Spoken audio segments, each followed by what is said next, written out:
নমস্কার। আমাদের নতুন সিরিজ তন্ত্র মন্ত্র যন্ত্রের তৃতীয় পর্বে সকলকে জানাই সুস্বাগতম। আজ ভূত প্রেত পিশাচ সিদ্ধির দ্বিতীয় পন্থা নিয়ে আলোচনা করব। এর আগে আমরা এই সিরিজের তন্ত্র মন্ত্র যন্ত্র এই সিরিজের দুটো পর্ব করেছি, যে পর্বে আমরা ক্রমান্বয়ে বেতাল সিদ্ধি এবং প্রেত সিদ্ধির প্রথম পন্থা সম্পর্কে অবগত হয়েছিলাম। আজ প্রেত সিদ্ধির দ্বিতীয় পন্থা নিয়ে আমরা আলোচনা করব। আর আগের ভিডিও দুটো যদি দেখে না থাকো তো অবশ্যই ওপরে আই বাটনে প্রেস করে সেখান থেকে দেখে নাও।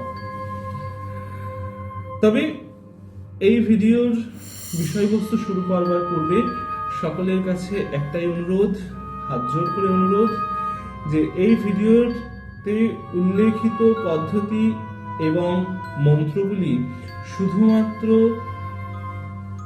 তথ্য জানানোর জন্যই উপস্থাপন করা হচ্ছে। এইখানে কোনোভাবেই কাউকে এই সাধনা করবার জন্য প্ররোচনা বা কোনো কিছুই দেওয়া হচ্ছে না। তাই সম্পূর্ণভাবে এইগুলো প্রয়োগ করবার চিন্তা বা চেষ্টার থেকে বিরত থাকবেন, এই আশায় সকল শ্রোতা ও দর্শকের কাছে। এর আগের দিন আমরা জেনেছিলাম আগের ভিডিওতে প্রেত সিদ্ধির প্রথম পন্থা। আজ এই নতুন সিরিজের তৃতীয় পর্বে প্রেত সিদ্ধির দ্বিতীয় পন্থা নিয়ে আমরা আলোচনা করব। যেহেতু তন্ত্রের একদম নিম্নমার্গের সাধন পদ্ধতি এগুলো, তাই তন্ত্রশাস্ত্রের বিভিন্ন ক্ষেত্রে এইগুলির উল্লেখ করা হয়েছে। আমরা বিভিন্ন গল্পে, ভূত প্রেতের গল্পে শুনেছি যে এইভাবে সাধনা করে কারোর পেছনে ভূত লেলিয়ে দিল, ভূত গিয়ে তার ক্ষতি করে এলো। সত্যি এগুলো হয়, শাস্ত্র তার প্রমাণ দিয়েছেন। তো এখানে প্রেত সাধনা বা প্রেত সিদ্ধির দ্বিতীয় পন্থার কথা তন্ত্রশাস্ত্র কিছুটা এইভাবে বর্ণনা করছেন যে অপঘাতে মৃত্যু হয়েছে অথবা আত্মহত্যা করেছে এমন কোন ব্যক্তির দেহের হাড় শ্মশান থেকে সংগ্রহ করতে হবে। সেটা করতে হবে কৃষ্ণপক্ষের কোন শনি বা মঙ্গলবারে। সাধুকে সেই অস্থির উপরে সাধনা করে শ্মশানের ভূতকে জাগাতে হবে, শ্মশানের প্রেতকে জাগাতে হবে। শ্মশান থেকে সংগ্রহ করা সেই অস্থি কোন নির্জন গোপন স্থানে বসে সামনে স্থাপন করে 5000 বার একটি নির্দিষ্ট মন্ত্র, সেই মন্ত্র জপ করতে হবে 5000 বার। এই যে ক্রিয়াটি করতে হবে মধ্যরাত্রে, এবং ক্রিয়াটা করা এবং যে অস্থিটি সাধনার অস্থি, সেই অস্থি অবশ্যই দুটোই যেন অন্য কেউ দেখতে না পায়।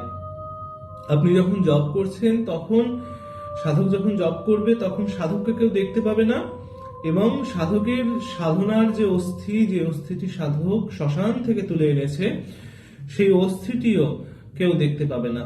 এমন ভাবে গোপনীয়তা পালন করতে হবে। এখানে যে মন্ত্রটি রয়েছে সেই মন্ত্রটি আমরা ভিডিও শেষে উল্লেখ করে দেব। এখন সম্পূর্ণ পদ্ধতিটা আগে বর্ণনা করে নিই। এই যে 5000 বার মন্ত্র জপ, এই মন্ত্র জপটি করতে হবে একাদিক্রমে 365 দিন।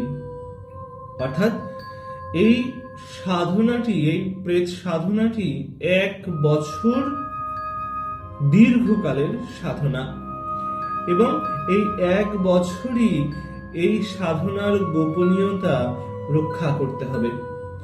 যদি সাধক এই সাধনার গোপনীয়তা রক্ষা করতে সমর্থ না হন, অথবা হঠাৎ করে সাধনা বন্ধ করে দেন, বা কোনো কারণে একদিন যদি ওই জপ বন্ধ হয়ে যায়, তাহলে মৃত ব্যক্তির প্রেত নানান রকম বিভৎস বিভীষিকা দেখিয়ে সাধকের প্রাণ নাশ করবে।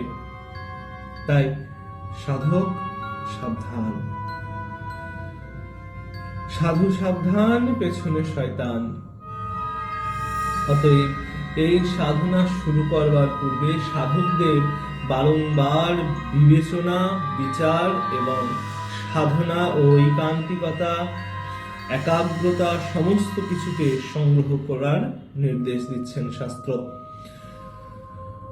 প্রেত জাগানোর সাধনা ইচ্ছা করলেই করা চলে না। সাধক সাধনায় অবিচলিত থাকতে যদি সমর্থ হন, তবেই ৩৬৫ দিনের এই দীর্ঘ সাধনায় তিনি ব্রতী হন।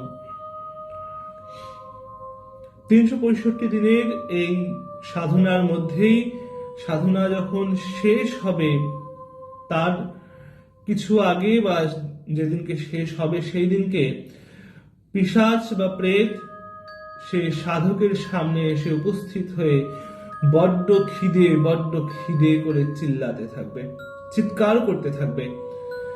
প্রেতের সেই তীক্ষ্ণ চিৎকার এবং ভীষণ মূর্তি দেখে সাধক অবিচলিত থেকে প্রেতের সঙ্গে কথা বলবেন। এই ক্ষেত্রে যদি সাধকের মনে কিঞ্চিত মাত্র ভয় উকি দেয়, তো প্রেত সঙ্গে সঙ্গে সাধককে বিনাশ করে দেবে। তাই একদম দৃঢ় চিত্তে সাধককে প্রেতের সঙ্গে কথা বলতে হবে। সাধক প্রেতকে মদ ও মাংস দেবেন, এটি প্রতিশ্রুত হবেন। সাধক বলবেন প্রেতকে যে আমি তোমাকে মদ এবং মাংস দেব তোমার খিদে মেটানোর জন্যে, এবং এই কথাটি তাকে জানিয়ে সাধক প্রেতকে দিয়ে ৩টি শপথ করিয়ে নেবেন। প্রত্যেক ক্ষেত্রে শপথ করিয়ে নেওয়াটা অত্যন্ত গুরুত্বপূর্ণ। এক্ষেত্রেও প্রেত শপথ এড়িয়ে যাওয়ার জন্য সাধকের কাছে অধীনতা স্বীকার না করবার ইচ্ছায় নানান রকম বিভীষিকা দেখাবে, এড়িয়ে যাবে, শপথ গ্রহণ করবে না। কিন্তু সাধককে দৃঢ় চিত্তে প্রেতকে দিয়ে শপথ করিয়ে নিতে হবে। কোন ৩টি শপথ? এর আগেও আমরা বলেছি বেতাল সাধনায় যে শপথগুলি, তবু এই ভিডিওতে আর একবার বলে দিই।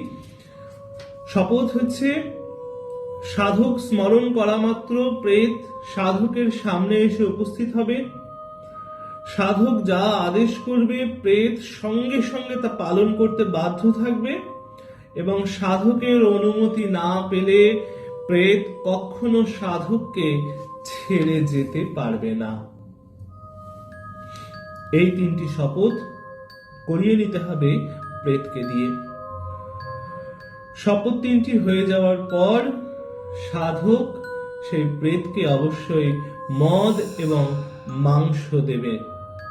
সেই মদ মাংস খেয়ে প্রেত তৃপ্ত হয়ে সাধককে কোনো হাড় বা কোনো ঢিল বা কোনো ছোট পাথর বা কোনো গাছের ডাল, যা কিছু হোক, একটা নিজের চিহ্ন স্বরূপে দেবে। সাধক সেটি গ্রহণ করবে, গ্রহণ করে সেইটিকে হাতে নিয়ে বা হাতে মাদুলির মতন করে বেঁধে রাখলো, গলায় বেঁধে রাখলো, সেইভাবে তাকে রাখতে হবে। তবে সেটাও গোপনীয়তা রক্ষা করে, কারণ অন্য কারোর যদি ছোঁয়া সেই জিনিসটিতে লেগে যায়, তার সিদ্ধি নষ্ট হয়ে যাবে এবং প্রেত মুক্ত হয়ে যাবে। সাধকের অধীন সে প্রেত আর থাকবে না। তাই জন্যে সবসময় মাথায় রাখতে হবে ওই জিনিসটার গোপনীয়তা এবং পবিত্রতা বজায় রাখতে হবে, অন্য কারোর হাতে যেন না যায়। এবং ওই যে প্রতীকী চিহ্ন প্রেত সাধককে দেবে, সেই প্রতীকী চিহ্নের বিশেষত্ব এবং এই গোপনীয়তা সাধক যতদিন বজায় রাখতে পারবেন, প্রেত ততদিন পর্যন্ত সাধকের আজ্ঞাবাহী হবে এবং সাধক নিজের ইচ্ছা মাত্র প্রেতকে দিয়ে তার কাজ করিয়ে নিতে পারবেন। তবে এখন বলি, এই প্রেত সাধনার যে মন্ত্র, প্রেত সাধনার দ্বিতীয় পন্থার যে মন্ত্র, সে মন্ত্রটা শাস্ত্র এইভাবে বলেছেন, নিচে যাচ্ছে এবং মনোযোগ সহকারে শুনে নাও।